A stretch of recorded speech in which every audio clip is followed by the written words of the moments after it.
З тобою, моя любов, ми дивимось на світ сумний. I've worked as an artist for 30 years. I'm Pauline Amos. I forgot that bit. I'm Pauline Amos and I've worked as an artist for 30 years. 30 odd years, really. In fact, actually, to be honest, if somebody says, how long have you been an artist? I would say, well, for as long as I can remember. Because I think once you've got that, you're looking at the world and you're going, oh, what's happening here? Oh, what's that all about? Oh, hold on. And even as a child, I'd be thinking, why did you do that? What does that mean? Where, what, who? And you're writing something down or you're drawing something. So I think ideas and understanding, everybody has it. But then if you're starting to put it into like a drawing or a writing, I don't know, gosh, 7, 8 years old maybe? I don't know, a long, long time ago. Anyway, I started putting things down on paper. Putting things down on paper. That's what it's about, I guess.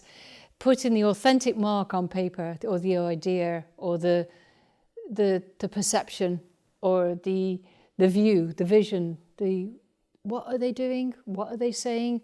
Why did that happen? What am I thinking? What's my response to that? What's the story? What is the story? You know, you're watching the world and watching the stories around you. And you're part of the story, part of one's personal narrative. And you're making all your work as an artist or a filmmaker, but your personal narrative will be in the work as well. So in this film that I've just made called Branded, it is for sure my personal experience, my life experience. Not that I have been a prisoner in a cell, but there have been situations in my life that I have been able to refer back to where I would say, yeah, that was pretty rough. Not as rough as being a prisoner in a cell about to, you know, but emotionally you can respond or relate to things that have happened to you. And then you use your imagination because you're an artist and you use your imagination and you embellish that.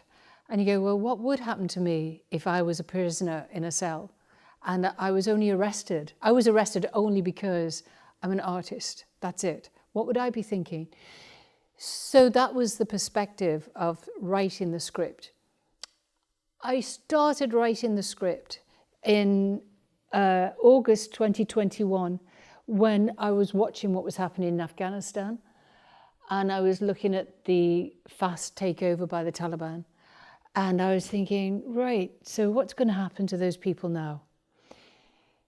What's going to happen to the artists? What's going to happen to the poets, the singers, the dancers? What happens to people who just want to be freely expressing themselves? And then I looked around other regimes around the world now, Iran, Afghanistan, North Korea, and then looking back in the past in historical, you know, Stalinist Russia, Nazi Germany and Hitler.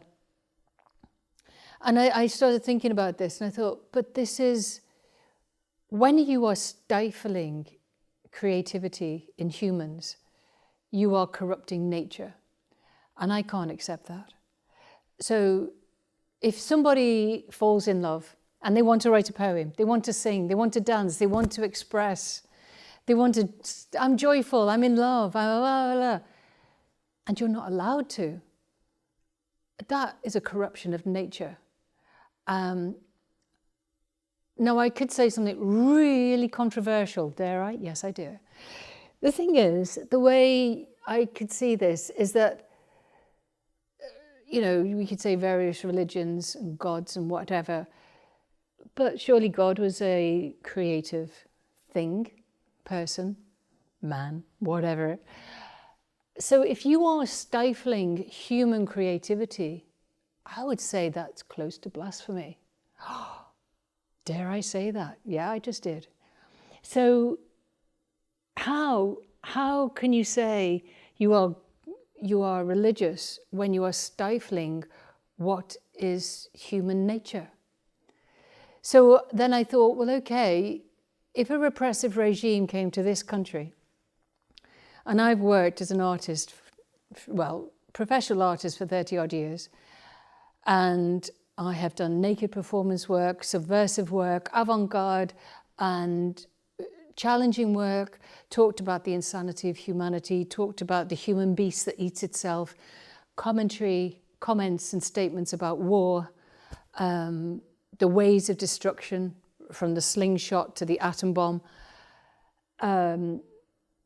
Who was it? Adorno said there's a straight line in humanity between the slingshot to the atom bomb, the straight line of destruction. That is the one you can follow. And I said, well, it's insane.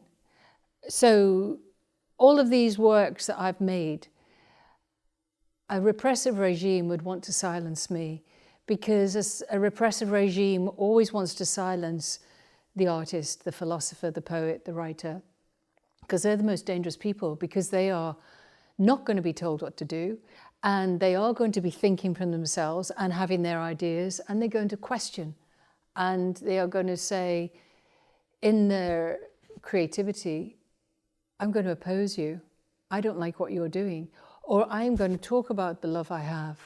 No, you're not. You know, you're only, and the repressive regime will say, no, you'll only paint what I tell you to paint, or you will only write what I tell you to write. And the artist will say, no, I'm an artist and I will freely express myself. This is my freedom and this is my language. This is my authentic mark on paper. I'm an artist and this is what I do. A repressive regime doesn't like that, because that means you are thinking for yourself and you're going to be stopped. So I would be stopped by a repressive regime. I would be the one who'd be arrested.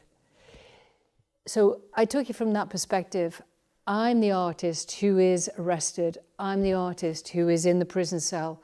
I'm the artist who is sitting there listening to the war and the bombs going off around me. And I'm thinking, how did this happen? What does this mean? And so that was the starting point for the script. That's where it came from. That's where Branded came from. З тобою моя любов, ми дивимось на світ сумний. Страх.